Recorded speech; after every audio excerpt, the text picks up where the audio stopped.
Hola, damos comienzo hoy al primer seminario de la asignatura Inmunología, en el cual vamos a desarrollar la temática en relación a los mecanismos inmunes innatos que previenen las infecciones y aquellos que cuando estas no logran ser prevenidas se desencadenan a los efectos de intentar eliminar al agente invasor o en su defecto contener esa infección hasta tanto se desarrolle una respuesta adaptativa que esté dirigida específicamente a ese microorganismo particular.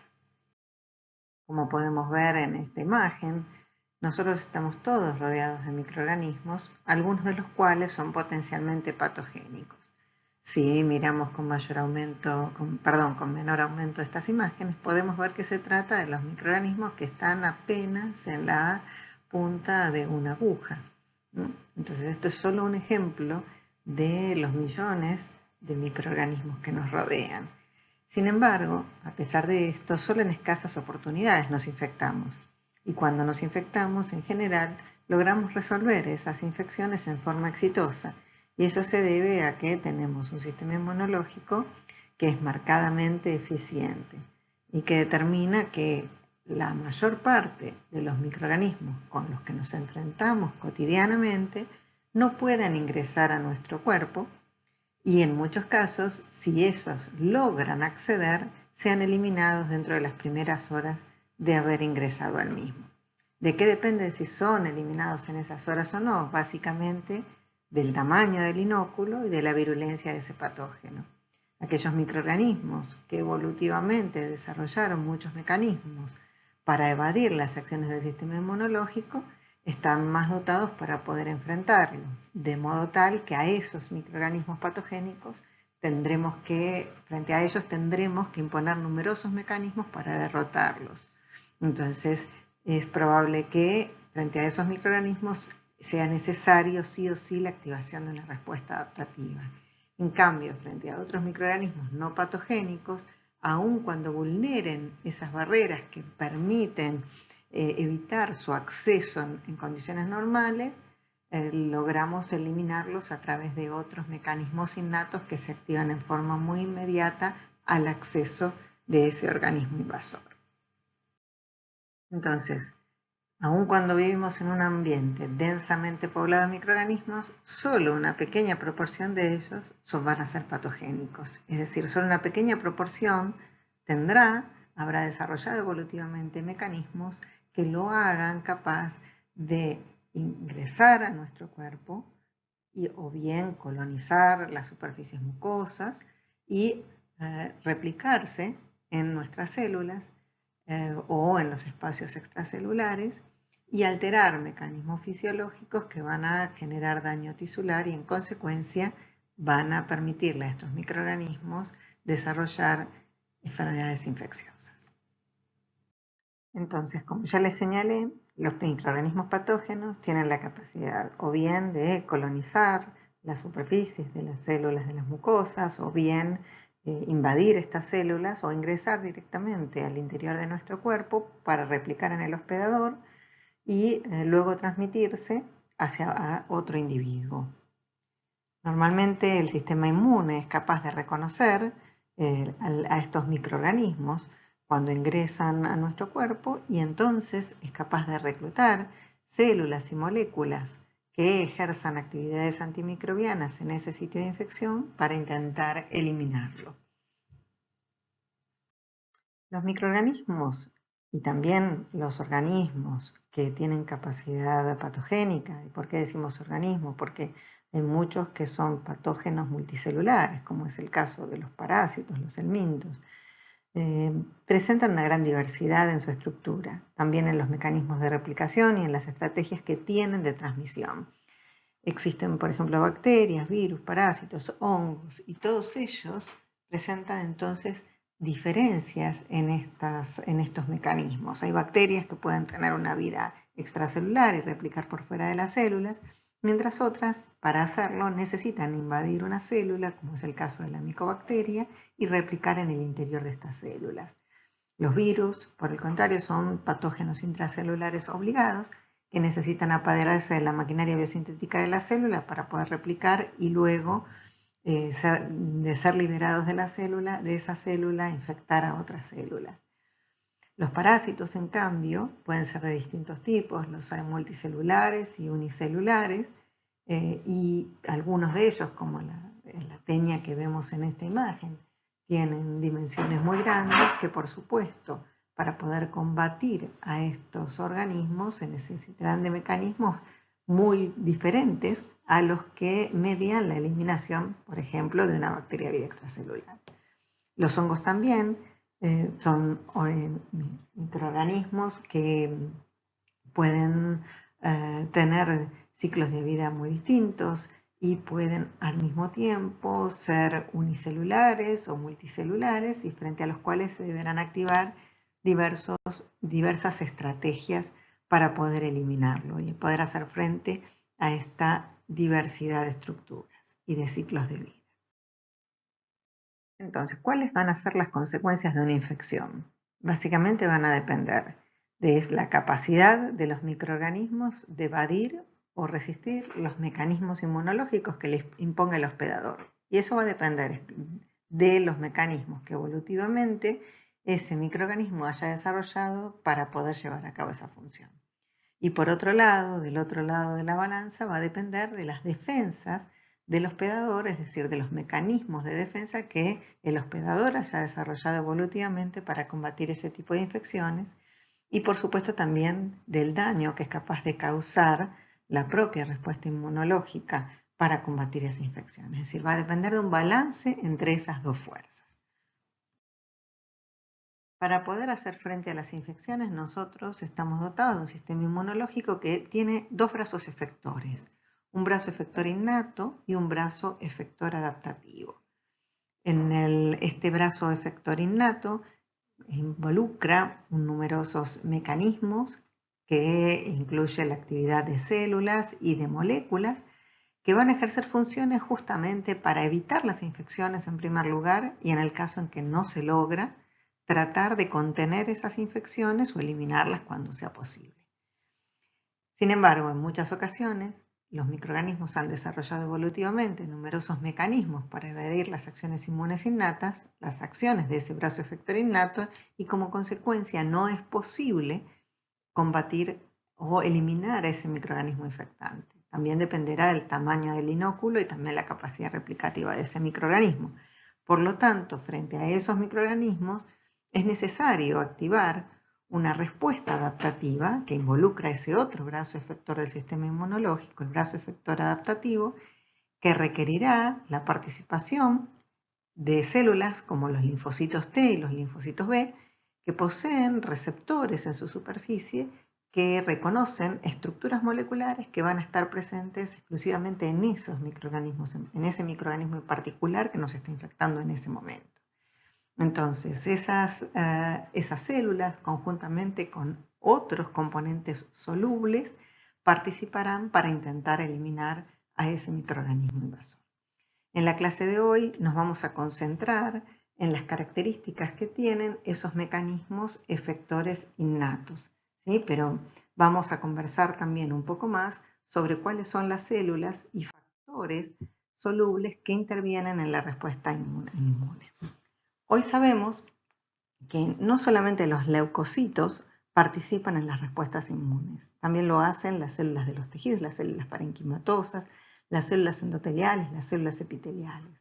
Y también sabemos que hay numerosos componentes humorales, algunos de los cuales están listados en esta imagen, como los componentes del sistema complemento, las proteínas de fase aguda, citoquinas, quimiosinas y mediadores lipídicos, que participan en esas respuestas inmunes.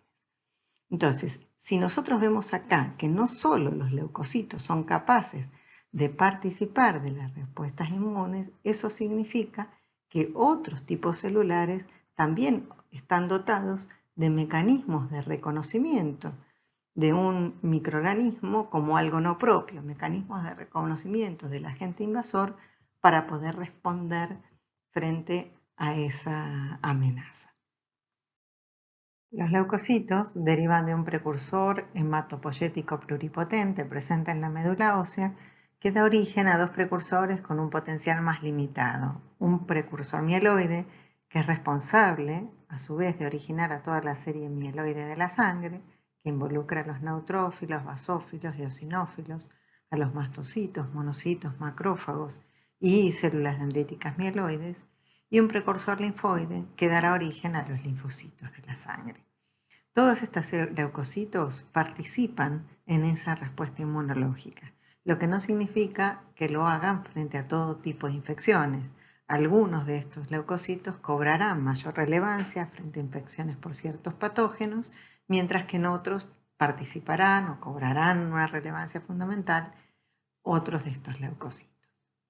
Entonces, en esta primera parte de la clase lo que vamos a abordar es cómo se dispara la activación del sistema inmune innato, qué células participan y qué eventos ocurren como consecuencia de la activación de esas células, ¿sí? Entonces, básicamente lo que podemos decir es que aquello que está encargado de su activación son los microorganismos y parásitos multicelulares. El sistema innato se va a activar frente a la presencia de estos microorganismos porque va a tener componentes que puedan detectar su presencia. Pero hoy sabemos que también el sistema inmune innato puede activarse como consecuencia del daño tisular. Es la detección de componentes que están presentes de forma inapropiada como consecuencia del daño tisular lo que va a llevar a activar también estos mecanismos. ¿Y qué células van a participar? Diversos tipos celulares y también componentes humorales que van a intentar, como dijimos antes, evitar que en principio se infecte el individuo, si no lo logra eliminar al patógeno, si no lo logra contener la infección. ¿Cuáles son los eventos que ocurren como consecuencia de la activación del sistema inmune innato? Básicamente, el evento más relevante que transcurre es la inflamación, cuyos signos cardinales ya los conocemos hace muchísimos años, que son el calor, dolor, tumor y rubor. Sabemos también que frente a infecciones virales, otro de los eventos que va a ocurrir es la generación de un estado antiviral, ¿sí? Sobre el cual vamos a hablar en la próxima clase. ¿Y qué consecuencias va a tener entonces la activación del sistema inmune innato? Ya hemos dicho, prevenir o eliminar o contener las infecciones. Hoy sabemos también, tenemos evidencias de que esta respuesta innata es necesaria para la reparación y cicatrización del tejido y que no solamente los mecanismos innatos van a permitir eliminar o contener las infecciones, sino también van a contribuir a gatillar o modelar el tipo de respuesta adaptativa que se va a generar. Es decir, si esa respuesta adaptativa estará dominada fundamentalmente por la participación de anticuerpos, es decir, si se tratará de una respuesta fundamentalmente de naturaleza humoral, o si esa respuesta adaptativa en esa respuesta va a tener un nivel mayor de participación las células del sistema inmune, entonces será una respuesta fundamentalmente celular. Anteriormente mencionamos que existen mecanismos que tratan de evitar las infecciones. ¿Cuáles son esos mecanismos? Básicamente la existencia de epitelios corporales como el de la piel y el de las mucosas. Nos separan del entorno aproximadamente 2 metros cuadrados de superficie de piel que constituye una barrera muy importante para evitar las infecciones. Y en el caso de los epitelios mucosos, se calcula que alrededor de 400 metros cuadrados de superficie mucosa nos separan del entorno.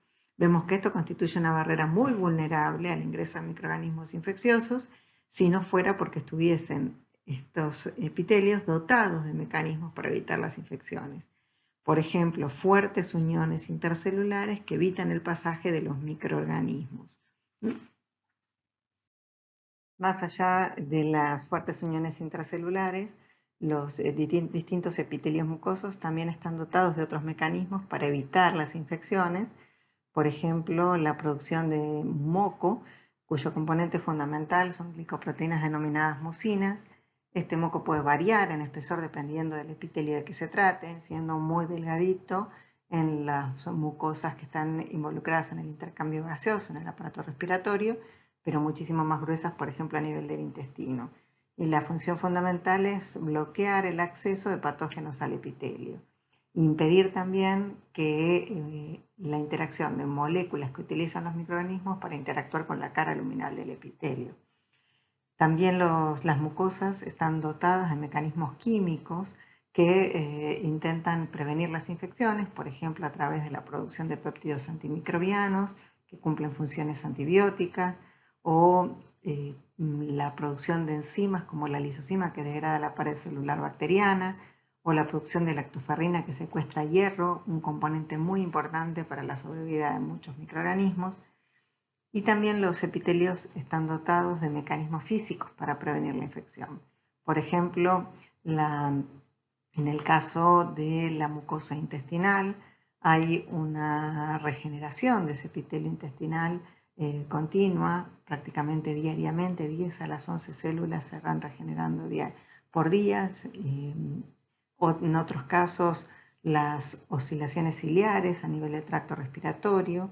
Ustedes saben que existe una serie de cilias que su batido continuo permite barrer el moco con los microorganismos atrapados hacia la faringe y luego a través de la deglución esos microorganismos por el pH ácido intestinal muchas veces son inactivados en el estómago. Perdón, el pH ácido estomacal. También en el caso de estas mucosas, por ejemplo, a nivel intestinal, los movimientos peristálticos del tracto gastrointestinal permiten la eliminación de los microorganismos atrapados. Además de esto, en las mucosas existe también la producción, se libera una inmunoglobulina secretoria, que si bien es un isotipo de anticuerpos que deviene de la activación de la inmunidad adaptativa, es importante mencionarla, aunque la vamos a ver también bastante más adelante, pero es un tipo de anticuerpo que va a cumplir funciones neutralizantes de los microorganismos, evitando que los microorganismos puedan tomar contacto con las superficies epiteliales. Además, en todos los epitelios están dotados de una flora normal que permite cumplir determinadas funciones que ahora vamos a señalar, y esa flora va a contribuir a evitar las infecciones y recibe el nombre de microbioma. Podemos ver en la siguiente imagen. ¿Sí? En todos los epitelios se observan una flora normal cuyas características, es decir, los microorganismos que la integran, varían dependiendo del epitelio de que se trate, pero todas tienen una flora que intentará competir con los patógenos por los nutrientes. A su vez, muchos de ellos producen moléculas antimicrobianas y metabolitos que van a afectar la sobrevida y la virulencia de los patógenos. Van a promover la producción de péptidos antimicrobianos por las propias células epiteliales y contribuirán también a reforzar las uniones entre células epiteliales. De este modo, esta flora es muy relevante justamente para tratar de evitar las infecciones. Y como vimos en la imagen anterior, también se encuentran en las mucosas inmunoglobulina como la inmunoglobulina A, que es un anticuerpo del cual vamos a hablar bastante más adelante, que también contribuirá a tratar de evitar que los microorganismos nos infecten. Ahora, ¿qué sucede cuando estas barreras primarias son vulneradas? ¿Qué pasa? ¿Qué les parece que va a pasar cuando, por ejemplo, se sufre una laceración en la piel, o cuando, por ejemplo, las mucosas son dañadas, o cuando nos cortamos con algo que está contaminado con microorganismos? Se va a poner en marcha un proceso infeccioso. El microorganismo va a empezar a replicar y el hospedador va a responder a la presencia de ese microorganismo. ¿Cuáles son los signos que vamos a experimentar cuando nos infectamos? Como consecuencia de esto, tumor, calor, rubor y dolor, que son los signos cardinales de la inflamación. ¿Y qué desencadena esos signos? La respuesta innata que se activa para contrarrestar esa infección. Justamente esa respuesta innata es la responsable de que experimentemos esos signos. ¿Y qué es la inflamación? Es una respuesta estereotipada que va a involucrar células y componentes humorales que se van a activar para tratar de restaurar la homeostasis cada vez que se ve afectada. ¿Cuándo se puede ver afectada la homeostasis? Puede verse afectada por una infección, en este caso el patógeno, un microorganismo está replicando y entonces altera la homeostasis, o en otros casos puede ser afectada como consecuencia de daño tisular estéril o como consecuencia de haber estado expuesto a radiaciones, ya sea a la radiación solar, a radiación gamma, a agentes físicos, agentes químicos. ¿Sí? Entonces, en todos esos casos que se altera la homeostasis, se va a activar un mecanismo inflamatorio para tratar de restaurarla. Entonces, vamos a ver qué características tiene esa respuesta innata que se desencadena para tratar de restaurar la homeostasis. Lo que vamos a ver, por ejemplo, en esta imagen, podemos ver que en esta parte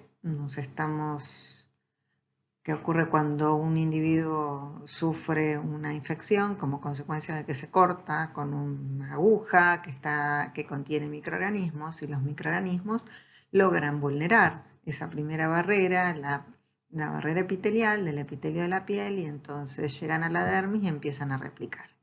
En forma inmediata, lo que vamos a ver que tienen lugar ciertos eventos como son vasodilatación e incremento de la permeabilidad de los vasos, que es lo que vemos acá. ¿Sí? Al mismo tiempo vamos a ver que hay edema. ¿Qué quiere decir que hay edema? Quiere decir que está pasando líquido desde los vasos a ese tejido. Y otro de los acontecimientos que va a ocurrir es que va a haber reclutamiento de células a ese foco infeccioso. ¿Desde dónde vienen esas células? Vienen desde la sangre y entonces tienen que atravesar el endotelio de los vasos que irrigan ese tejido para luego llegar a ese foco de infección. Entonces, lo que vamos a tratar de ver ahora, con un poquito más de detalle, es qué acontecimientos en ese foco infeccioso son los responsables de que nosotros observemos estos efectos. ¿Sí? Son los responsables de estos eventos que detallamos. Y para poder entender esto, una de las primeras cosas que tenemos que entender es que aún en condiciones homeostáticas, en los tejidos ya hay presentes ciertas células y ciertas moléculas capaces de detectar la presencia del agente invasor.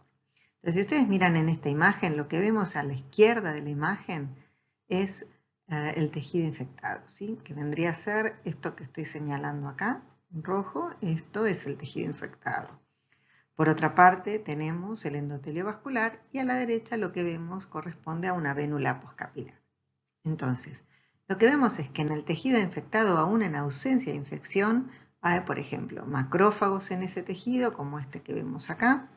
Hay células dendríticas, hay también mastocitos y hay también numerosos componentes humorales. ¿Sí?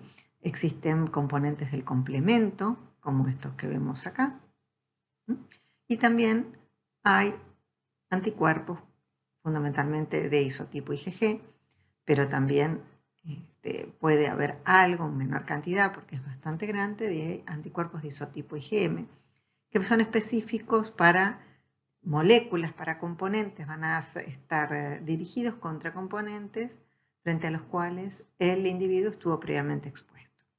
Hago una aclaración que además puede ser que ese individuo tenga unos anticuerpos de los cuales vamos a hablar en clases más adelante, que se llaman anticuerpos naturales, que se generan sin aparente exposición a determinados componentes frente a los cuales son específicos, pero son anticuerpos en general polirreactivos, es decir, que reaccionan contra múltiples estructuras moleculares y que a su vez tienen baja afinidad frente a esas estructuras moleculares.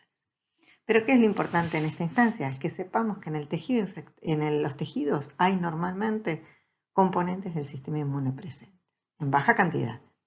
Entonces, cuando los patógenos vulneran las barreras naturales, esas células que ya están presentes en el tejido y esos componentes humorales son capaces de activarse en forma inmediata. Y obviamente, como van a ocurrir determinados acontecimientos en ese foco de infección, se va a afectar las características de las vénulas que irriga ese tejido, permitiendo el pasaje de mayor cantidad de componentes solubles y la llegada de nuevas células al foco infeccioso. Entonces, la primera pregunta que nos va a surgir es ¿cómo advierten las células de la inmunidad innata la presencia del organismo invasor o la ocurrencia del daño tisular? Entonces, para responder a esto, podemos decir que lo hacen a través de un conjunto de receptores que se los conoce con el nombre de receptores de reconocimiento de patrones, o vamos a llamarlo comúnmente en estas clases como RRP. ¿Qué es lo que reconocen los receptores de reconocimiento de patrones? Básicamente dos tipos de componentes. Uno, los llamados patrones moleculares asociados a patógenos, o PAMPs. Y en esto vale la aclaración que por razones históricas, cuando se propuso la existencia de estos receptores, se hipotetizó acerca de la existencia de estos receptores, se pensó que solamente estaban presentes en patógenos. Y hoy en día sabemos que no es así. Sabemos que microorganismos que no son patogénicos también tienen componentes que son reconocidos por los receptores de reconocimiento de patrones. Pero ese nombre ya ha sido acuñado y se ha establecido mucho en toda la comunidad científica y por lo tanto se los sigue llamando como patrones asociados a patógenos. Los RRP también reconocen patrones moleculares asociados a daño, es decir, moléculas que usualmente no están presentes, no están expuestas para ser reconocidas por las células del sistema inmune innato en condiciones homeostáticas. Pero cuando se altera la homeostasis y hay daño celular, por ejemplo, pueden ser liberados desde el interior de la célula componentes que normalmente están presentes adentro de estas. O, por ejemplo, componentes que se generan como consecuencia de la liberación de enzimas desde el interior de la célula que actúan, por ejemplo, sobre componentes de la matriz extracelular, liberando péptidos que adquieren la capacidad de comportarse como patrones moleculares asociados a daño. ¿Y qué características tienen estos patrones moleculares asociados a patógenos? Básicamente es que son patrimonio de los microorganismos, pero no de sus hospedadores, lo que significa que van a estar presentes en los microorganismos, pero no van a estar en nuestras células. Y eso es fundamental para que las células de la inmunidad innata logren discriminar lo propio de lo extraño. A su vez, son esenciales para la sobrevida o patogenicidad del microorganismo. Por lo tanto, van a ser mantenidos a lo largo de la evolución. Entonces, ustedes imaginarán que si las células de la inmunidad innata tienen que desarrollar mecanismos para reconocer como algo extraño un microorganismo, todo aquello que vayan a desarrollar a lo largo de la evolución va a ser aquello que se mantenga evolutivamente. Entonces, esos receptores van a estar dirigidos contra aquellos componentes que sean esenciales para la sobrevida o la patogenicidad de esos microorganismos. Y por último, son estructuras invariantes que son compartidas por clases enteras de microorganismos. ¿Qué significa esto? Que van a estar presentes en grupos muy grandes, no van a estar presentes únicamente en un microorganismo en particular, sino en grupos muy grandes. Un ejemplo de esto es, por ejemplo, el lipopolisacárido, que está presente en todas las bacterias gram negativas, en la superficie de todas las gram negativas, o bien el peptidoglicano, presente en las gram positivas, el ácido lipoteicoico, etc. Entonces, si miramos la superficie de una bacteria gram negativa, como es la que vemos en la parte izquierda de esta figura, en esta parte de acá que les estoy señalando con rojo, ¿sí? Vemos que el lipopolisacárido se encuentra presente en la parte superficial de la bacteria. Como consecuencia de eso, si nos infecta una bacteria gram negativa, nuestras células, no solo algunos leucocitos, sino también muchas células parenquimatosas o células endoteliales o epiteliales podrán tener receptores capaces de reconocer a estos componentes que están presentes en la superficie de los microorganismos. En este caso particular, podrán tener, algunas de estas células van a tener receptores capaces de reconocer al LPS que va a estar en todas las gram negativas. O van a poder tener receptores que reconozcan el ácido teicoico, lipoteicoico de las gram positivas o el peptidoglicano de las mismas, como es este el caso. También hay los ácidos nucleicos microbianos, el ADN, el ARN, de bacterias y virus pueden ser reconocidos por receptores de reconocimiento de patrones. ¿Y qué características tienen los patrones moleculares asociados al daño? Bueno, como les dije antes, son moléculas que usualmente van a estar ocultas en el interior de la célula y que solo son liberadas por mecanismos de muerte que ocasionan la ruptura celular. Mecanismos de muerte, por ejemplo, como necrosis, aunque no es el único mecanismo que va a llevar a su liberación, como vamos a ver después. También pueden ser moléculas que están presentes usualmente en el interior de una organela, como puede ser la mitocondria, y que cuando hay estrés mitocondrial, hay daño mitocondrial, se liberan de la misma al citoplasma y pueden ser detectados por receptores de reconocimiento de patrones que se encuentran en el citoplasma. Y también pueden ser moléculas que en realidad en condiciones homeostáticas no están presentes en el organismo, pero que se generan como consecuencia de la fragmentación de componentes propios, por ejemplo de la matriz extracelular, producto de que al haber daño tisular se liberan enzimas que clivan a esos componentes de la matriz extracelular, generando, por ejemplo, péptidos capaces de activar a receptores de reconocimiento de patrones. Acá en la parte inferior de la diapo podemos ver algunos ejemplos de DAMPs, como por ejemplo los cristales de urato monosódico, que se forman a partir del ácido úrico. Normalmente el ácido úrico está presente en nuestro organismo a una concentración muy alta, casi saturante, y cuando la célula muere libera ácido úrico que se cree que en microambientes extracelulares muy ricos en sodio puede nuclearse formando cristales. Esos cristales entonces se transforman en componentes capaces de ser reconocidos por receptores de reconocimiento de patrones. Lo mismo ocurre con la molécula HMGB1, por ejemplo, que es una molécula que normalmente está ubicada en el núcleo de las células, pero si la célula muere por necrosis, esta HMGB1 puede ser liberada del medio extracelular y comportarse como un DAMP. Hay muchos ejemplos de este tipo. Ahora, ¿esos son los únicos receptores que utilizan las células de la inmunidad innata para reconocer una infección o el daño? No. Hay otros que también emplean, como por ejemplo los receptores para componentes del complemento activado y los receptores para el fragmento FCL-IgG. En el caso de los primeros, si miramos la parte izquierda de esta diapo, vemos en rojo una bacteria.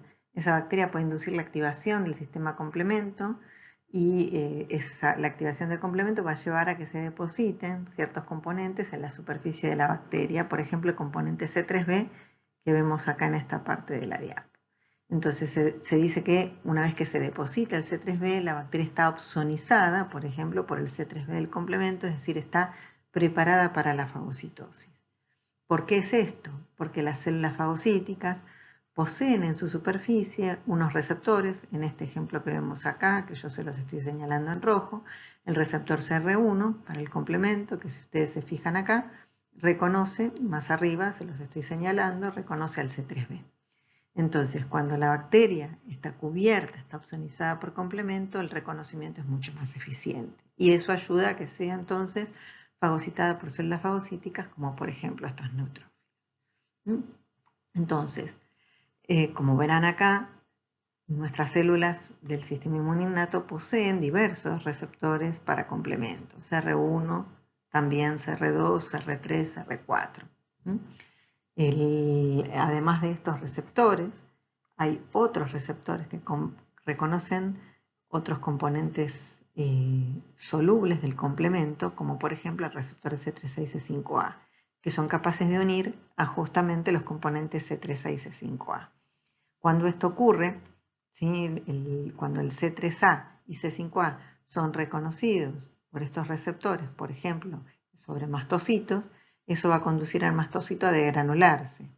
Cuando los receptores de C3a y C5a de las células endoteliales unen C3a o C5a, lo que va a ocurrir es un aumento de la adhesión de leucocitos a la cara apical de esas células endoteliales. Cuando estos C3a y C5a unen a receptores en células vasculares lisas, lo que va a conducir es a la relajación de estas células y por lo tanto a desencadenar vasodilatación. Y cuando actúan sobre los leucocitos van a inducir la migración, es decir, van a inducir lo que llamamos quimiotaxis. Además de receptores, las células de la inmunidad innata también pueden tener receptores para el fragmento Fc de la IgG.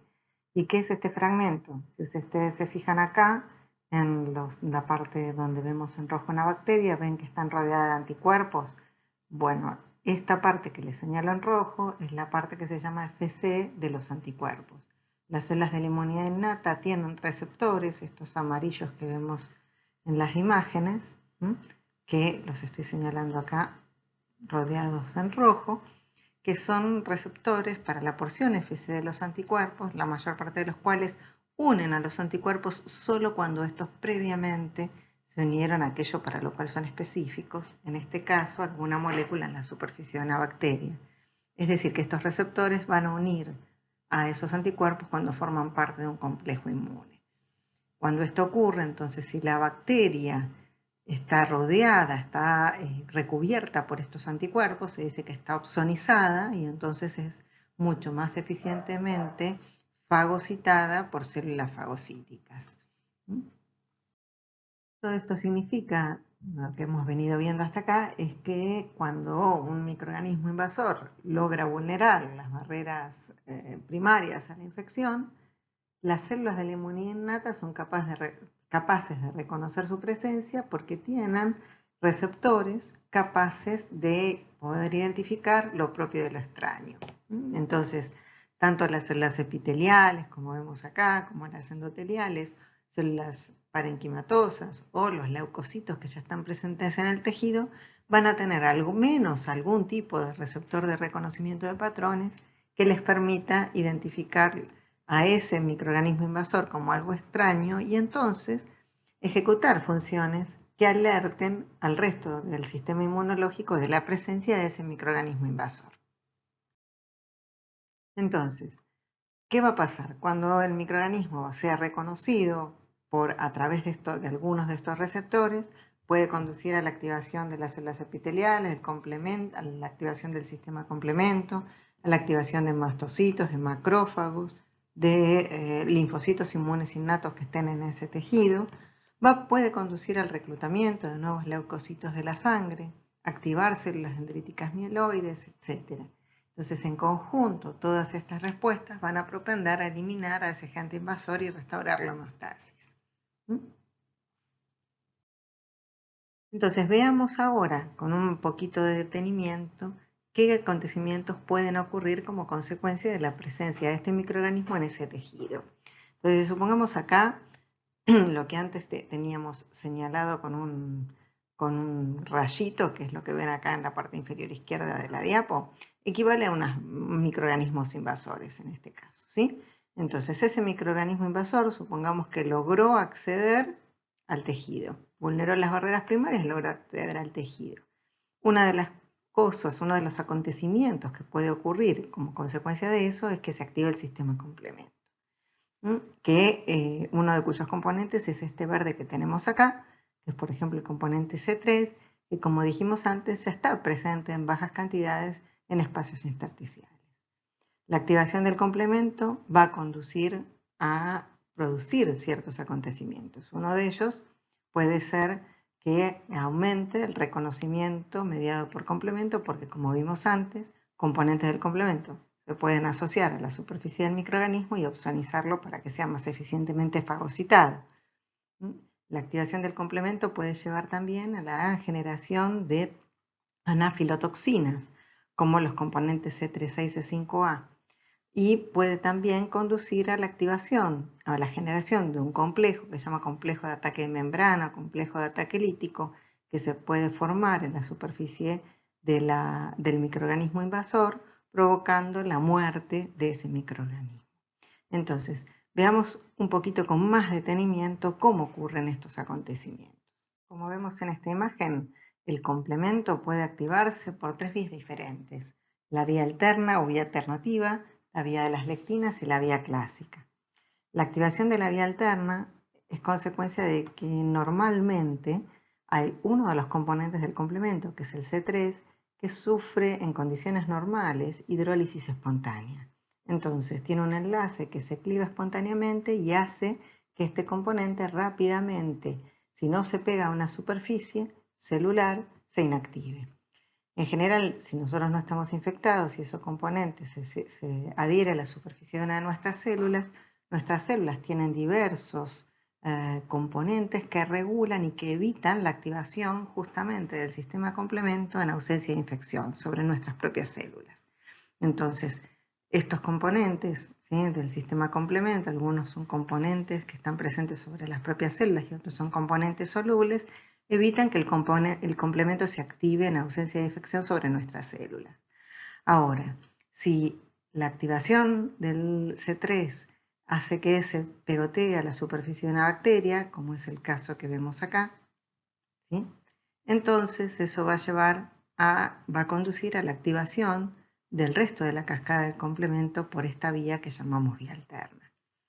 La vía de las lectinas, que es esta que tenemos descrita acá en el medio, normalmente se activa usualmente a las 24 o 48 horas posteriores al inicio de un proceso infeccioso. Y las razones por las cuales se activa en ese momento las vamos a ver en un rato, pero básicamente es porque estas lectinas son producidas por el hígado recién con posterioridad al inicio del proceso infeccioso. La otra vía por la cual se puede activar el complemento es la vía clásica, y para que se active se necesita de la formación de complejos antígeno-anticuerpo. ¿Qué quiere decir? En este caso que estamos ejemplificándolo con esta infección bacteriana, se necesitan que el individuo produzca anticuerpos que sean capaces de reconocer algo que esté presente en la superficie bacteriana, a la cual se unen y forman un complejo inmune. Y eso permite que el primer componente del complemento se una a los anticuerpos que ya están unidos a la bacteria, formando parte de ese complejo inmune, para que se gatille el resto de la vía. En una primoinfección, usualmente no tenemos anticuerpos específicos frente a componentes de esa bacteria que nos está infectando por primera vez. Como consecuencia de eso, usualmente la vía clásica no se va a activar en una primoinfección, aunque existen excepciones, porque como hablamos antes, pueden existir anticuerpos naturales que se generan sin aparente exposición previa a un microorganismo y que pueden estar presentes y gatillar la activación del complemento por vía clásica. Ahora, independientemente de cuál sea la vía por la cual se activa el sistema complemento, lo importante es comprender que las tres vías van a llevar a la generación de un complejo enzimático que se va a llamar convertasa de C3, que es esto que vemos acá. La convertasa de C3 puede tener distintos componentes dependiendo de cuál sea la vía por la que se activó el complemento. ¿Qué quiere decir esto? Que esos sistemas enzimáticos no son los mismos, son distintos dependiendo de la vía que se trate, pero la función es la misma, es clivar al C3 para generar dos componentes activos, C3A y C3B. Posteriormente, la continuación de la activación del complemento va a conducir a la generación de otro sistema enzimático, que es la convertasa de C5, que lo que va a hacer es activar el C5 en dos componentes, C5A, que es este que vemos acá, y C5B, que es este que tenemos acá. En el caso de C5B, se va a polimerizar con los que se llaman componentes tardíos del complemento, que son el C6, C7, C8 y C9, y va a formar un complejo proteico, como este que vemos acá, que se va a formar en la superficie del microorganismo, aquí, ¿sí? Y va a formar un poro por el cual el agua va a poder ingresar a la bacteria y como consecuencia de eso la bacteria va a poder morir por lisis osmótica. En cambio, en el caso del componente C5A, va a interactuar con receptores que van a estar presentes sobre ciertos tipos celulares, activando determinadas respuestas en esos tipos celulares. Por ejemplo, en el caso de que C5A interactúa con células endoteliales, va a favorecer la adhesión de otras células a las células del endotelio vascular. En el caso en que interactúen estos componentes, no solo C5A, sino también C3A, con neutrófilos, puede inducir su reclutamiento, puede inducir su migración desde el vaso sanguíneo hasta el tejido donde está siendo producido este componente. Cuando el C3A y C5A interactúan con mastocitos, contribuyen a la degranulación del mastocito. Cuando actúan sobre las células vasculares lisas, van a conducir a su relajación y eso va a llevar a que ese vaso experimente dilatación. Y por otra parte, van a contribuir también a la adhesión plaquetaria, la adhesión de plaquetas, por ejemplo, al endotelio vascular. Entonces, esto significa que cuando se activa el complemento y se generan C3A y C5A, estos componentes van a poder actuar, por ejemplo, sobre los mastocitos, induciendo su degranulación.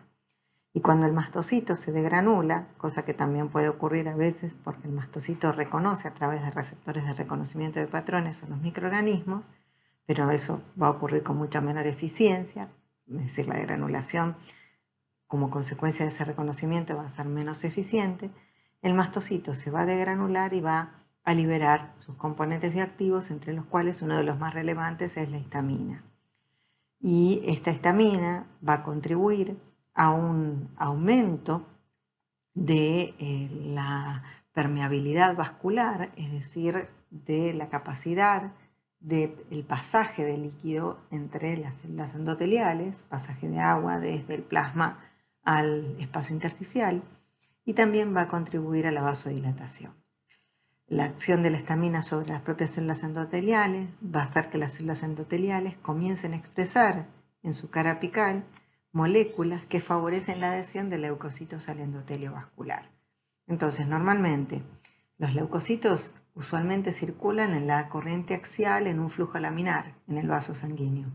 Pero cuando en el tejido están aconteciendo estos acontecimientos, valga la redundancia, el vaso se dilata y entonces se pierde ese flujo laminar y las células comienzan a marginarse.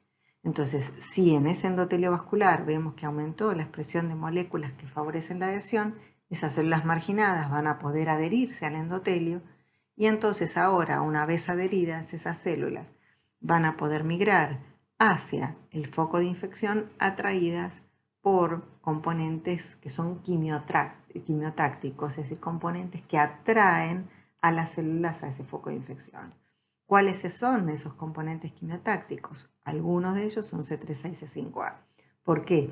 Porque células como los neutrófilos tienen receptores para C3A y C5A y entonces, una vez adheridas al endotelio, van a poder migrar hacia el foco de infección guiadas por un gradiente de estos componentes, por ejemplo C3A y C5A, que difunden desde el lugar a donde están más concentrados hacia los lugares de menor concentración, que difunden, digamos, desde el lugar a donde se producen, generando un gradiente. Entonces esos leucocitos van a ser atraídos hacia el foco de infección. ¿Qué otros acontecimientos pueden ocurrir en ese tejido infectado, además de que se active el sistema complemento? En los tejidos dijimos que había macrófagos, entonces es posible que los macrófagos, a través de sus receptores de reconocimiento de patrones, a través de receptores del complemento o a través de receptores para el FC, si la bacteria, o en este caso fuese una bacteria que esté opsonizada por anticuerpos, el macrófago podría activarse. Y cuando el macrófago se activa puede liberar diversos componentes. Entre ellos puede liberar, por ejemplo, intermediarios lipídicos de inflamación, como el leucotrieno B4 que vemos acá. Puede liberar citoquinas, que son pequeñas moléculas que tienen la capacidad de actuar sobre otras células que tengan receptores para esa molécula, pequeñas proteínas, o estas citoquinas tienen la capacidad también de actuar sobre la propia célula de manera autócrina, ¿sí? Y alguna de estas citoquinas tiene propiedades quimiotácticas. ¿Qué quiere decir esto? Que tiene capacidad de atraer células. Entonces a esas citoquinas con capacidad quimiotáctica se las llama quimiosinas. Una de estas quimiosinas es la interleuquina 8.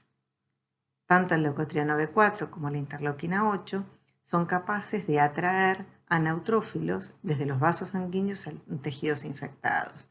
¿Por qué? Porque los neutrófilos tienen receptores para estas sustancias. Ahora, el macrófago activado, como consecuencia del reconocimiento del microorganismo, también es capaz de producir otras citoquinas que son llamadas citoquinas proinflamatorias, como estas que vemos acá. Interleuquina 1, interleuquina 6 IL-1 beta, IL-6 y factor de necrosis tumoral alfa o TNF-alfa. Tanto la IL-1 como el TNF-alfa son capaces de incrementar la expresión de moléculas de adhesión en la cara luminal del endotelio, esto que vemos acá. Entonces, la producción de estas citoquinas lo que va a hacer es favorecer que leucocitos que estén en el vaso sanguíneo y que se comiencen a marginar se adhieran fuertemente al endotelio. Por otra parte, el TNF-alfa también contribuye a un aumento de la permeabilidad vascular, favoreciendo el pasaje, por ejemplo, de agua y de componentes plasmáticos hacia el foco de infección. ¿Qué componentes? Por ejemplo, más componentes del complemento, si hubiese anticuerpos, la llegada de mayor cantidad de anticuerpos al foco de infección y muchos otros factores que van a ir siendo producidos. También los macrófagos son capaces de producir factores de crecimiento, que van a ser muy importantes después para contribuir a la restauración de la homeostasis, y también son capaces de producir otros componentes, otras citoquinas, como esta que vemos acá, que es la interleuquina 10, que es en realidad una citoquina antiinflamatoria y que veremos después en qué momento de este proceso comienza a producirse. Entonces, básicamente, estos acontecimientos lo que van a favorecer es la llegada de más células del sistema inmune al foco de infección. ¿Qué tipo de células van a llegar? Bueno, eso va a depender de cuál sea el microorganismo que nos está invadiendo. ¿Sí? En estas primeras instancias del proceso infeccioso, por ejemplo, se trata de una infección bacteriana, vemos que está favorecido el acceso de neutrófilos a ese foco de infección. Ahora, más allá de los efectos locales que, por ejemplo, las citoquinas producidas por el neutrófilo por el macrófago pueden estar ejerciendo, estas citoquinas proinflamatorias pueden también ejercer efectos sistémicos. ¿Qué quiere decir esto? Quiere decir que son producidas en tan altas cantidades que logran pasar a la sangre y alcanzar altas concentraciones plasmáticas. Y entonces pueden impactar sobre otros tejidos, además de impactar en el propio foco de infección. Entonces pueden actuar a distancia. Y en ese sentido, lo que vemos en esta imagen es que la IL-1, IL-6 y TNF, esas citoquinas proinflamatorias de las que hablamos, al pasar a la sangre van a poder actuar sobre el hígado, lo vemos acá, y van a hacer que el hígado deje de sintetizar proteínas homeostáticas para pasar a sintetizar proteínas que van a tratar de solventar esa emergencia. Y entonces van a empezar a producir una serie de proteínas que se llaman proteínas de fase aguda, entre las cuales algunas de ellas son la proteína C reactiva, esta que vemos acá, y la lectina de unión amanosa. Estas dos son moléculas que van a alcanzar altas concentraciones plasmáticas y luego van a poder acceder al foco de infección. ¿Cómo llegan a ese foco de infección? ¿De qué manera lo hacen? Recuerden que en ese foco de infección, en el tejido, ¿sí? en los vasos que irrigan ese tejido, existe un aumento de la permeabilidad vascular. Entonces va a estar favorecido el pasaje de la proteína C reactiva plasmática y de la lectina de unión amanosa plasmática. Y entonces va a poder acceder a ese foco de infección. Si ustedes recuerdan, hace un rato, cuando hablamos de las vías de activación del complemento, dijimos que una de las vías era la vía de las lectinas, una de las vías por las cuales se podía activar el complemento, era la vía de las lectinas.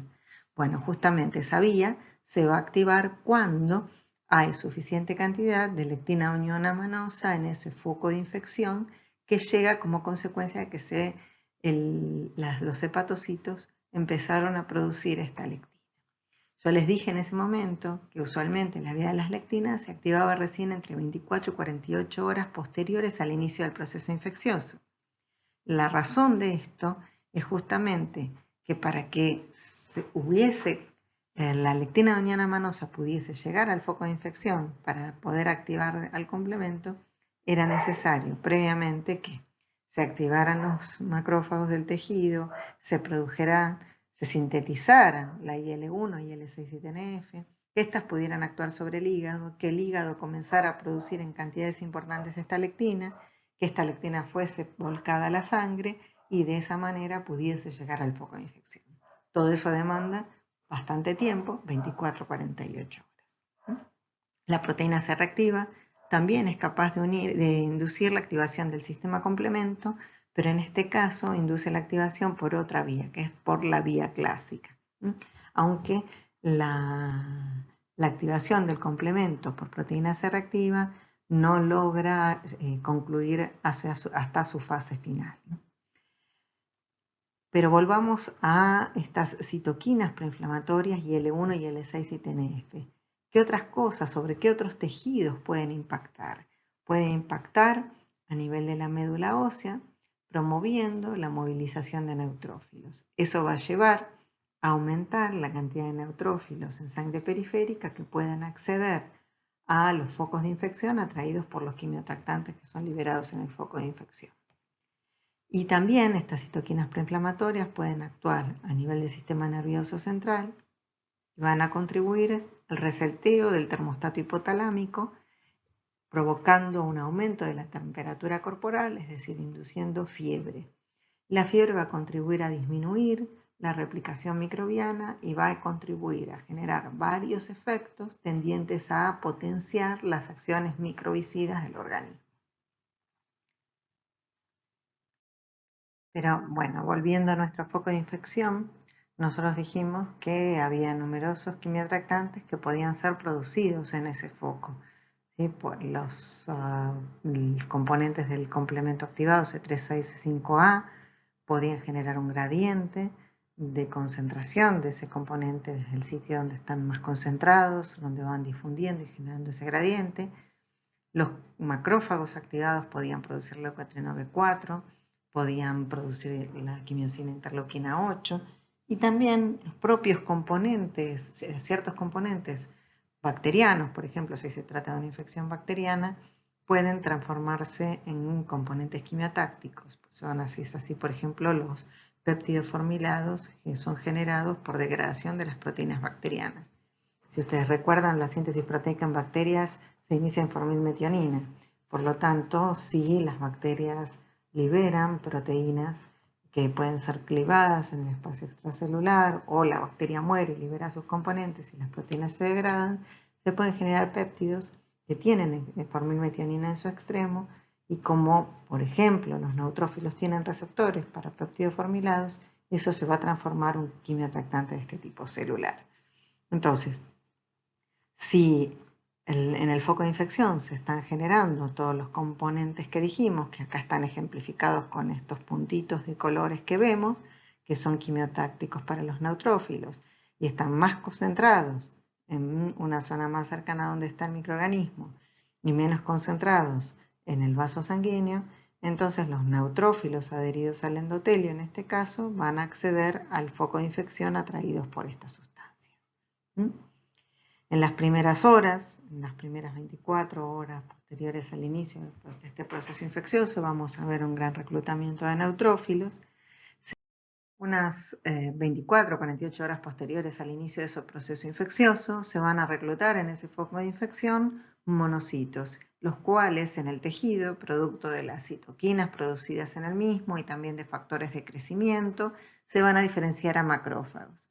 Y en este caso vale hacer la salvedad de que en los tejidos normalmente existe un pool de macrófagos residentes que en realidad se alojaron allí, provienen de precursores, progenitores del hígado fetal que colonizaron el tejido en forma muy temprana durante el desarrollo embrionario y dieron origen en ese momento a poblaciones de macrófagos que hoy sabemos que se mantienen por proliferación homeostática en esos tejidos.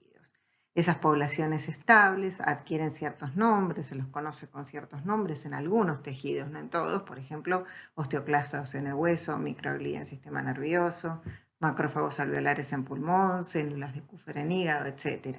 Y en muchos otros tejidos no tienen un nombre en particular.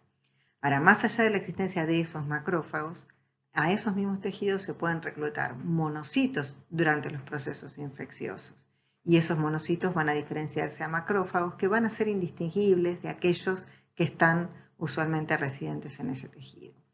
Estos macrófagos que se generan en esos tejidos a partir de los monocitos reclutados pueden adquirir distintos perfiles. En el inicio de esos procesos infecciosos, esos macrófagos suelen adquirir un perfil que se llama M1 o clásicamente activado, como les estoy señalando acá en rojo. Y se diferencian a esos perfiles producto fundamentalmente de la presencia de citoquinas proinflamatorias en ese foco. Mientras que a medida que transcurre ese proceso infeccioso, esos macrófagos pueden adquirir un perfil alternativo, por eso se los llama macrófagos alternativamente activados o también llamados M2. Acerca de estas características de estos macrófagos vamos a hablar en clases posteriores.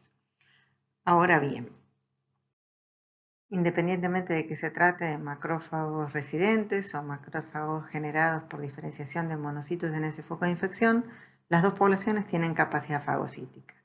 Y también tienen capacidad fagocítica los neutrófilos que son reclutados a ese foco de infección. Ahora, volviendo al foco de infección del que estábamos hablando, ustedes se preguntarán por qué razón tenemos que reclutar a esa cantidad de células, a nuevas células, nuevos neutrófilos de ese foco de infección y nuevos monocitos de ese foco de infección, si en realidad ya había macrófagos residentes en ese tejido.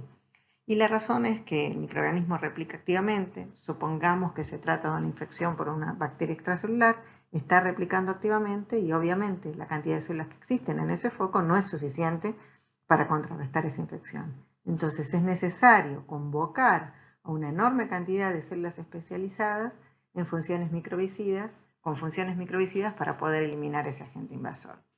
Estas células que van a tener esa función van a ser mayoritariamente los neutrófilos, que van a ser convocados en un número muy grande al foco de infección para poder, en principio, eliminar ese microorganismo, intentar eliminar ese microorganismo a través de distintos mecanismos. Uno de esos mecanismos es la fagocitosis. Entonces, ¿cómo lo hacen? Emitiendo pseudópodos, como vemos en esta parte izquierda de la imagen, que van a englobar, que van a rodear al microorganismo y finalmente el microorganismo va a ser incorporado a una vesícula fagocítica, como les estoy señalando acá en rojo, o fagosoma, dentro del cual el microorganismo va a ser destruido. Tanto, como les dije, los neutrófilos como los macrófagos pueden llevar a cabo esta función, pero como los neutrófilos son convocados en un número tan grande y evolutivamente desarrollaron muchos mecanismos para hacer muy eficiente este proceso, van a ser responsables de fagocitar y destruir una gran cantidad, en este caso, de bacterias que estén presentes en ese foco de infección. Entonces veamos acá un ejemplo de cómo una célula fagocítica logra reconocer y fagocitar a un microorganismo. En este caso el microorganismo está marcado con una sustancia fluorescente de color verde y lo que vemos lo que van a ver ahora moviéndose es esa célula fagocítica. Y como vemos la célula fagocítica se va moviendo con movimientos ameboideos, tipo ameboideos, y finalmente emite un pseudópodo que le permite incorporar a la bacteria. Veamos ahora que va a continuar moviéndose y va a continuar emitiendo pseudópodos y ahí termina fagocitando a las otras bacterias.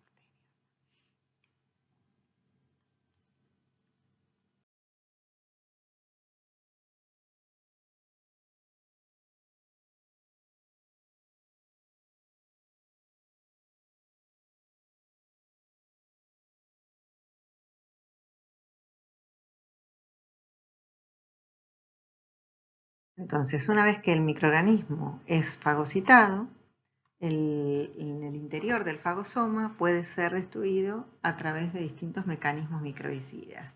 Básicamente existen dos grandes tipos de mecanismos microbicidas. Aquellos que involucran al oxígeno molecular, es decir, que involucran la generación de componentes que oxidan componentes claves para el ciclo de vida del microorganismo, y a esos mecanismos se los llama mecanismos oxígeno dependientes, lo tenemos descrito por acá abajo. Involucran, por ejemplo, la producción de anión superóxido, peróxido de hidrógeno, hipoclorito. Sabemos que el peróxido de hidrógeno no es más que agua oxigenada y el hipoclorito es el componente activo de la lavandina que todos nosotros usamos en nuestros hogares para inactivar microorganismos. También cloraminas, que son oxidantes de larga vida media con una alta permeabilidad en las membranas lipídicas. Y otros mecanismos microbicidas que se pueden poner en marcha son los que no involucran al oxígeno e involucran la participación de enzimas que degradan componentes bacterianos, componentes microbianos, como por ejemplo la lisozima, que degrada pared celular bacteriana, serinproteasas, que degradan proteínas muy importantes para sostener la supervivencia del microorganismo, y también péptidos antimicrobianos que tienen funciones como las de péptidos antibióticos que desestabilizan las superficies microbianas. Ahora, estos mecanismos microbicidas, ¿dónde tienen lugar? ¿En dónde están ocurriendo? Entonces veamos por ejemplo en este neutrófilo que está fagocitando, en este caso una bacteria que está opsonizada por anticuerpos y por complemento. Una vez que la bacteria es fagocitada, es incorporada a un fagosoma, que es este que vemos acá, que estoy señalando en rojo, ¿sí? Entonces, en el interior del fagosoma es donde la bacteria va a ser sometida a la acción de estos mecanismos microbicidas oxígeno independientes y oxígeno dependientes. En el caso de los oxígeno independientes, esos mecanismos microbicidas se van a activar porque el neutrófilo posee gránulos lisosomales, como este caso que vemos acá, gránulos azurófilos, que contienen en su interior una serie de enzimas y proteínas con acción antimicrobiana. Entonces, cuando los gránulos se fusionan a la membrana del fagosoma, como vemos acá, liberan el contenido al interior del fagosoma, y entre ellos liberan entonces a todas esas enzimas antimicrobicidas, y esas van a actuar sobre el microorganismo que ha sido fagocitado. Por ejemplo, si una de esas enzimas era la lisozima, va a degradar pared celular bacteriana. Otras enzimas, como proteasas como las serinproteasas, van a degradar componentes vitales, componentes clave del microorganismo. Al mismo tiempo, si ustedes se fijan en la parte inferior del fagosoma que tenemos dibujado acá, en la membrana de ese fagosoma se va a activar una enzima que se llama NADPH oxidasa, y esa enzima va a ser la responsable de generar el primero de los metabolitos dependientes del oxígeno que se generan a partir del oxígeno molecular, que se llama anión superóxido. A partir del anión superóxido se va a poder generar peróxido de hidrógeno, que no es más que agua oxigenada. A partir del agua oxigenada se va a poder generar hipoclorito, componente activo de la lavandina. Fíjense que en el interior de nuestras células, en el interior de nuestros fagosomas, se están generando componentes que nosotros usualmente utilizamos para inactivar microorganismos en nuestros hogares. Bueno, en este caso se están generando en el interior de un fagosoma.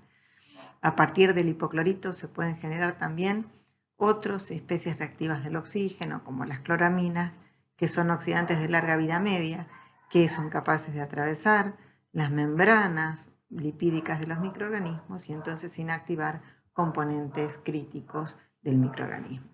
De esta manera, el microorganismo es destruido en el interior del fagosoma. Algo importante a tener en cuenta es que, por supuesto, que como todos estos mecanismos son muy nocivos, sí son importantes para la destrucción en el interior del fagosoma del microorganismo, pero si estos componentes se generasen en situaciones en las que no hubiese una necesidad, serían nocivos para nuestras células. Entonces, existen mecanismos de resguardo, de reaseguro, para que, por ejemplo, las especies reactivas del oxígeno no se produzcan en ausencia de necesidad. Y por eso la enzima NADPH oxidasa es una enzima que en condiciones normales no está activa. En una célula en reposo, en un neutrófilo en reposo, no es una enzima activa. Y es una enzima que es una enzima multicomponente. Entonces, para activarse necesita que todos sus componentes se ensamblen. ¿Y cómo ocurre esto? Lo vamos a ver en la siguiente diapositiva. En esta imagen vemos la membrana plasmática de la célula en la parte superior, que la separa del medio extracelular que está dibujado en celeste. Y en amarillo vemos el interior, el citoplasma de esa célula. Entonces, como pueden ver ustedes, esta enzima, que es la NADPH oxidasa, está formada por componentes de membrana, que son los rojos que vemos acá, que pueden estar presentes en la membrana plasmática de una célula en reposo, y componentes citoplasmáticos que son estos que vemos acá. En condiciones homeostáticas, en una célula en reposo, los componentes de la NADPH oxidasa se encuentran disociados. Ahora, cuando un neutrófilo, por ejemplo, fagocita un microorganismo, una bacteria como esta que vemos acá, entonces el neutrófilo es alertado de que se está fagocitando un microorganismo porque se lo está reconociendo a través de receptores de reconocimiento de patrones, receptores de complemento, etc. Y entonces los componentes de la NADPH oxidasa, que son citoplasmáticos, se traslocan a la membrana y se forma una oxidasa activa, como esta que vemos acá o como esta que vemos acá. Como la membrana plasmática es la que se invagina para formar ese fagosoma, entonces la NADPH oxidasa se forma en la membrana del fagosoma y los componentes, el primer componente, que es el anión superóxido, es el primero que se forma, se va a formar hacia el interior del fagosoma y todos los otros de especies derivadas del oxígeno se van a generar allí y van a actuar sobre el microorganismo, provocando la oxidación de componentes críticos para la sobrevida de ese microorganismo. Independientemente de la fagocitosis, hoy sabemos que los microorganismos también pueden ser atrapados y eliminados extracelularmente. ¿Y cómo ocurre esto? A través de un mecanismo de muerte extracelular que es el atrapamiento y muerte por trampas extracelulares liberadas por los neutrófilos. A estas trampas se las suele llamar NETs, es el acrónimo en inglés, y están formadas por cromatina, es decir, por el ADN asociado a las histonas del núcleo celular, conjuntamente con proteínas antimicrobianas que están pegadas a ese ADN, a esa cromatina. Estas NETs suelen ser liberadas en la mayor parte de los casos cuando el neutrófilo se encuentra con un microorganismo y este neutrófilo se activa y sufre un mecanismo de muerte que se llama netosis. A través de este mecanismo, el ADN, la cromatina, se distiende, la envoltura nuclear desaparece, como podemos ver en esta parte de la diapositiva, y entonces, una vez que la envoltura nuclear desaparece y las proteínas de los gránulos se asocian a la cromatina, finalmente la célula estalla y libera la cromatina con sus componentes antimicrobianos, con los componentes celulares antimicrobianos asociados.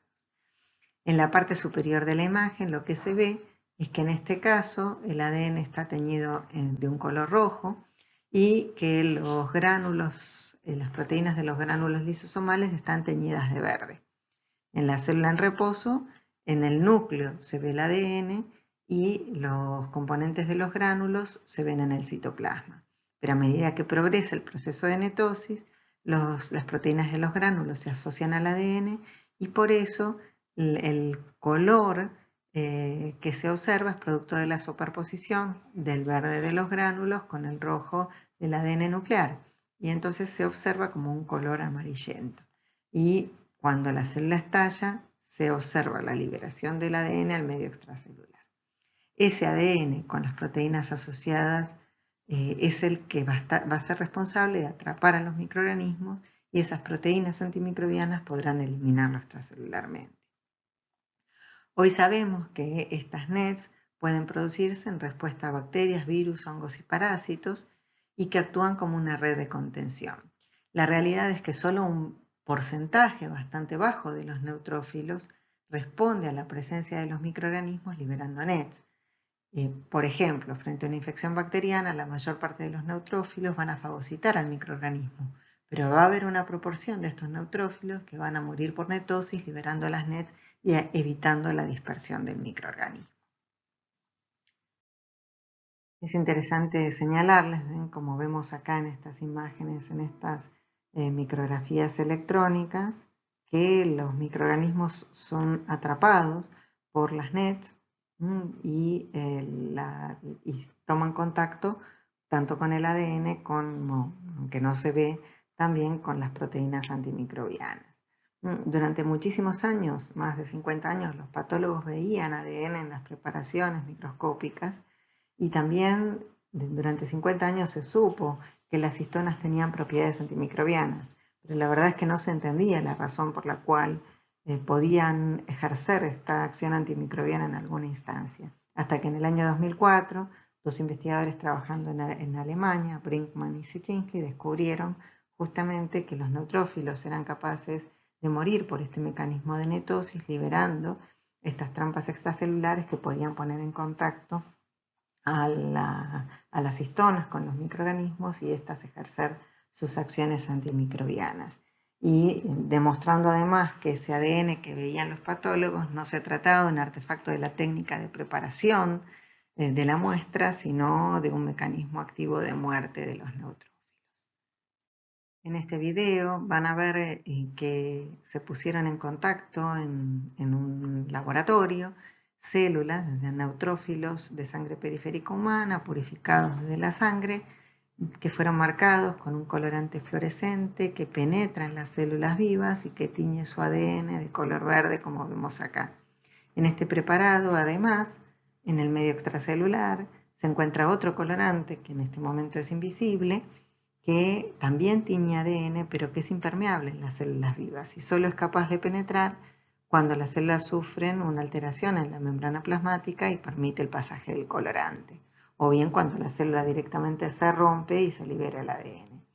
Entonces, como van a poder ver, cuando active el video, las células como están activadas, se mueven activamente, pero finalmente su núcleo va a empezar a sufrir ciertos acontecimientos, como este que vemos acá, que se van a distender, el núcleo va a ocupar todo el tamaño celular y finalmente la célula va a estallar y lo notamos porque se tiñen con el colorante para ADN que era impermeable a las células y el ADN se libera.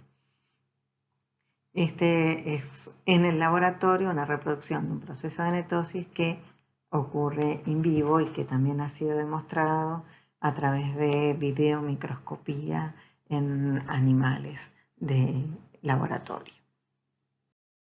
Pero volvamos a nuestro foco de infección. Nosotros dijimos que en el foco de infección se habían reclutado en las primeras instancias neutrófilos en grandes cantidades a ese foco y que posteriormente podían reclutarse monocitos que se diferenciaban a macrófagos y también dijimos que en el tejido podían existir macrófagos residentes y que estas células tenían capacidad fagocítica. Más allá de sus capacidades fagocíticas, estas células también tienen capacidad de liberar numerosos mediadores, en especial los macrófagos. Los neutrófilos tienen capacidad de liberar ciertas citoquinas y ciertos mediadores de inflamación, pero en las cantidades en que lo hacen y la variedad en que lo producen es mucho menor que la del macrófago. El macrófago, a diferencia de eso, produce grandes cantidades de citoquinas y quimiosinas y una gran variedad de ellos, además de factores de crecimiento, como tenemos acá esquematizado en esta imagen. Ahora, el tipo de citoquinas y factores que libera el macrófago va a variar dependiendo de los receptores que indujeron su activación. Y esto también va a variar dependiendo de la instancia de la respuesta inmune de que se trate. Por ejemplo, estuvimos diciendo hasta ahora que si se trataba de una infección por una bacteria de naturaleza de vida extracelular, el macrófago iba a producir una gran cantidad de citoquinas proinflamatorias como IL-1, IL-6 y TNF.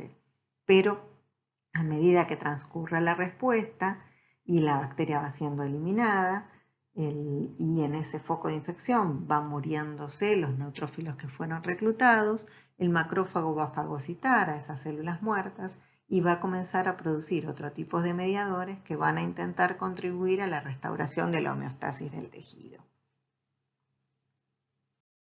Ahora bien, más allá de las células de las que vinimos hablando en ese foco de infección, existen en los tejidos ciertos otros tipos de células residentes que también contribuyen a alertar al sistema inmune de la presencia de ese microorganismo invasor.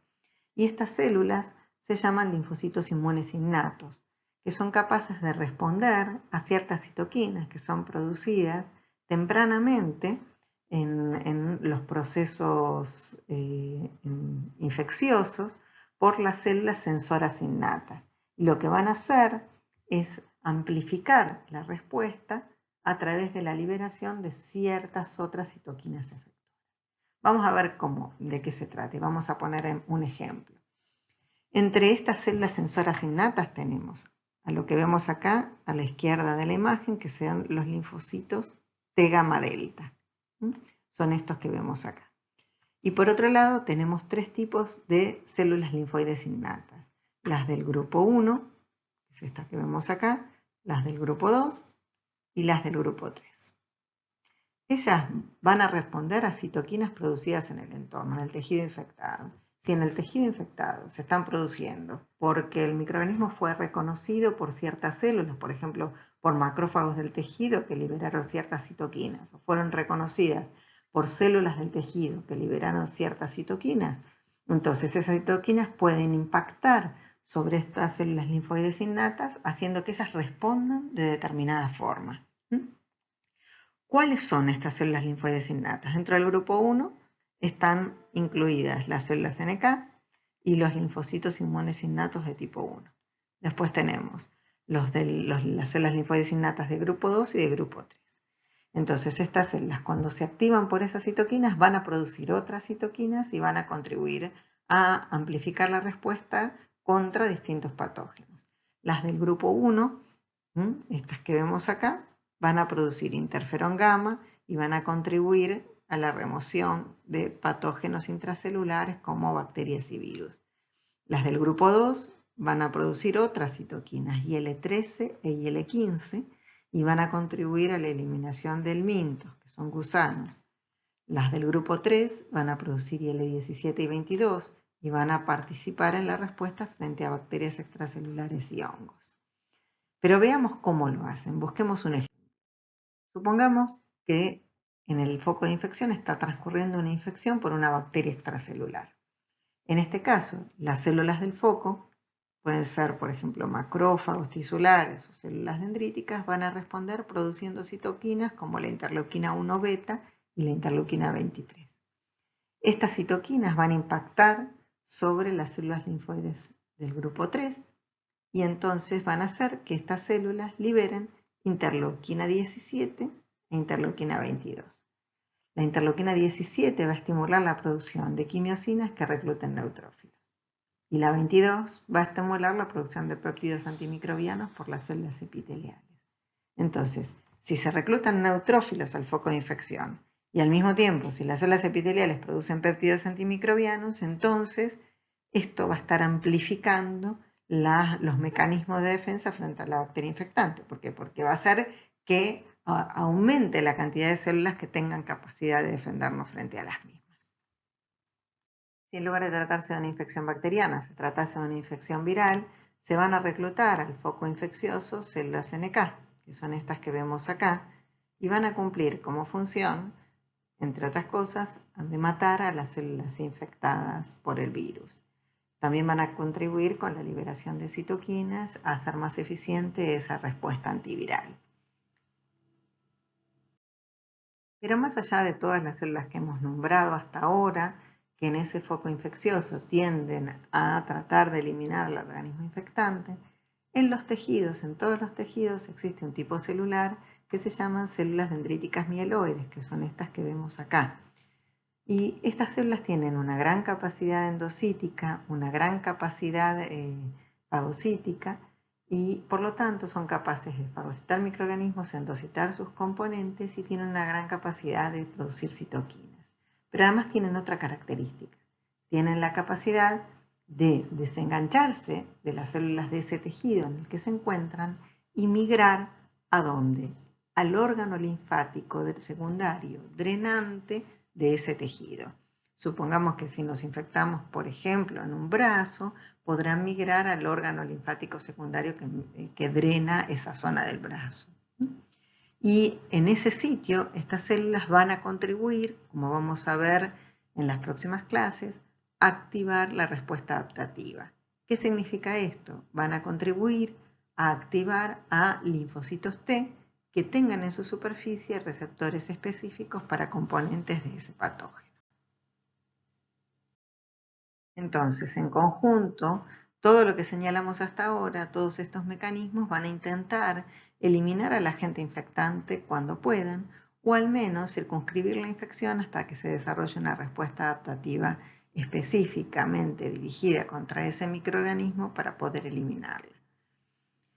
Hoy sabemos que la respuesta adaptativa va a emplear a muchos de los mecanismos efectores innatos que estuvimos mencionando, ¿sí? Por ejemplo, hablamos de la fagocitosis mediada por neutrófilos y mediada por macrófagos.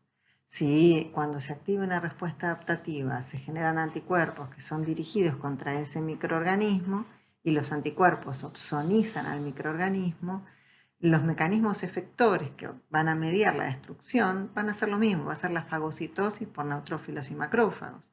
¿Está bien? Pero en este caso, la respuesta va a ser mucho más eficiente, va a ser mucho más precisa. ¿Por qué? Porque el microorganismo va a estar opsonizado por una gran cantidad de anticuerpos específicos contra componentes que son exhibidos en su superficie y entonces va a aumentar la eficiencia de la fagocitosis. Bueno, pero nosotros vimos hasta ahora que participaban de estas respuestas innatas numerosos tipos celulares. La pregunta que ustedes deben hacerse es, ¿todos estos tipos celulares son reclutados a un foco de infección en respuesta a cualquier tipo de infección? No, la respuesta es no. No siempre se reclutan todos estos tipos celulares y aun cuando algunos de estos tipos celulares puedan reclutarse en distintos tipos de infecciones, no siempre cumplen un rol fundamental en esa respuesta.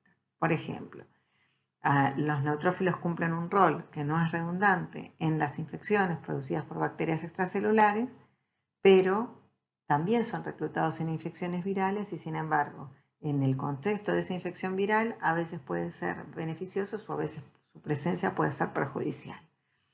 En el caso de las infecciones virales, por ejemplo, se van a reclutar a esos focos de infección células NK y va a ser muy importante ese reclutamiento, o también en respuesta a patógenos intracelulares, pero estas células no van a ser reclutadas en una infección por una bacteria extracelular. Y otra de las preguntas que en general nos solemos hacer en relación a la respuesta de fase aguda es si en todo tipo de infecciones se activa esta respuesta. Y valga la redundancia, la respuesta es sí, pero la intensidad de la misma va a variar dependiendo de la magnitud de la infección. Si, por ejemplo, se trata de una infección localizada o una infección sistémica. Y por supuesto que esto está íntimamente relacionado también a las características que tiene ese agente infeccioso. Pero siempre se puede activar una respuesta de fase aguda independientemente del tipo de microorganismo que nos esté infectando. La pregunta que ustedes deben hacerse en esta instancia es si es beneficiosa o es perjudicial la respuesta inflamatoria. En función de todo lo que vimos hasta ahora, ¿qué les parece? ¿Qué piensan que es? Bueno, la respuesta es que sí es beneficiosa en la mayor parte de las situaciones, esa respuesta. Si es una respuesta controlada y no es desmedida, es una respuesta beneficiosa. En todo proceso inflamatorio va a acontecer algo de daño tisular, pero mientras ese daño tisular sea controlado y pueda procederse a la restauración de la homeostasis y la restauración de ese tejido, esa respuesta va a ser beneficiosa porque es necesaria para el control de la infección. Ahora, si esa respuesta es desmesurada o conlleva a acciones nocivas, como puede ser la obstrucción de las vías aéreas por un edema, entonces esa respuesta se va a transformar en perjudicial. Pero en la mayor parte de los casos esa respuesta es beneficiosa porque, como dijimos, va a permitir o la eliminación de microorganismos que no sean patogénicos o a la contención de la infección hasta tanto se desarrolle una respuesta adaptativa frente a microorganismos patogénicos. También va a permitir incrementar el aporte de oxígeno para asistir a la demanda metabólica incrementada de las células que van a defenderse frente a ese invasor, va a permitir la llegada de componentes de los microorganismos a los órganos linfáticos secundarios para activar la respuesta adaptativa, va a permitir la migración de esas células dendríticas a los órganos linfáticos secundarios para que se active la respuesta adaptativa, y va a permitir justamente la dilución de toxinas que se puedan estar produciendo en ese foco de infección. Entonces, esa respuesta inflamatoria va a ser beneficiosa en la medida en que sea controlada. Y para terminar, es importante señalar que en realidad los microorganismos a lo largo de la evolución van desarrollando mecanismos para evadir la acción que le impone el sistema inmunológico. Y por supuesto que nuestro sistema inmune va evolucionando para desarrollar nuevos mecanismos para tratar de contrarrestar las infecciones. Ejemplos de estos, por ejemplo, son que los microorganismos desarrollan mecanismos para inhibir el reclutamiento de neutrófilos a los focos de infección, para inhibir la activación de la vía alterna del complemento, para inducir la muerte de los neutrófilos que se recluten a los focos de infección, para inhibir la fusión de los fagosomas a los lisosomas a los fagosomas, para inhibir la producción de especies reactivas del oxígeno o secuestrar especies reactivas del oxígeno e impedirles que actúen sobre los microorganismos. De modo tal que normalmente las consecuencias de un proceso infeccioso, como dijimos al principio, van a depender de los mecanismos inmunes que le imponga el hospedador y de los mecanismos que se han desarrollado evolutivamente los microorganismos para evadir la acción del sistema inmunológico. Entonces, estamos continuamente lidiando una batalla evolutiva con los microorganismos. Afortunadamente, frente a muchos microorganismos, aun cuando existan estos mecanismos de evasión, estos mecanismos no son 100% eficientes y logramos contrarrestarlos a través de mecanismos inmunes redundantes. El problema se presenta en aquellos pacientes que presentan deficiencias inmunológicas y en los cuales, frente a algunos microorganismos, esos mecanismos redundantes no son suficientes para combatir.